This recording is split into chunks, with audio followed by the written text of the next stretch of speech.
Hello guys, so this is GB's official channel again. So welcome back to our another video with the same day video shooting.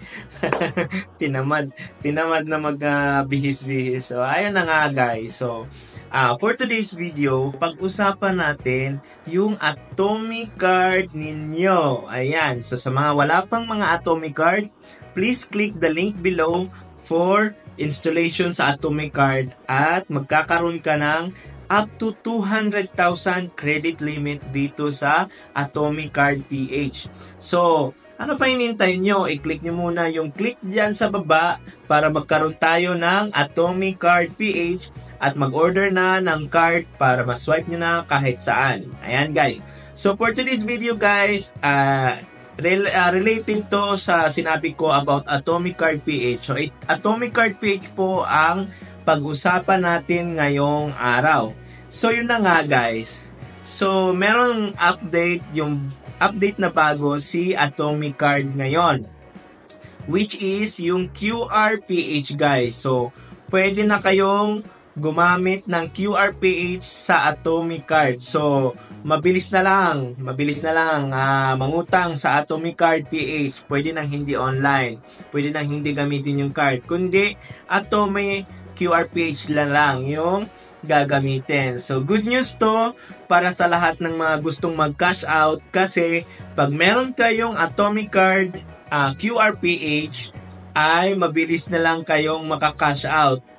Magagawa ninyong instant cash yung Atomic Card ninyo na credit limit. Totoo po yan, you heard it right.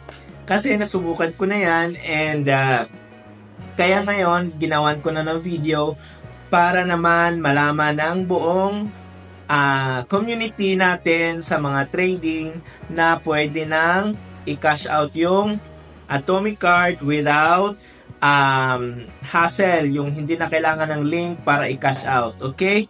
So, pag meron kayong QR PH sa Atomic, mabilis na lang natin yan gawa ng paraan at very low fee.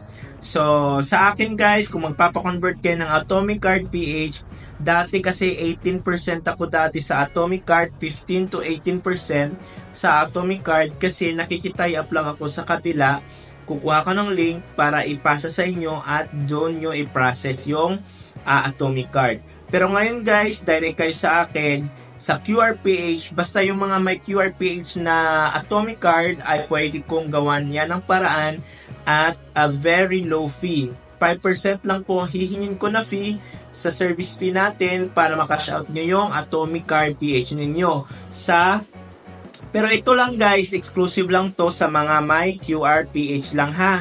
Merong QR PH sa gitna, yung sa sa Atomic Card. Or pag-click nyo ng credit limit nyo, merong QR PH doon na pwedeng i-scan. Okay?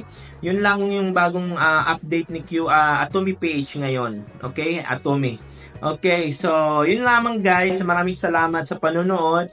And make sure you click the subscribe button, like and comment and share sa ating video para update kayo sa mga bagong uploads natin guys. So maraming salamat guys, and see you on the next video. Maraming salamat. Bye bye.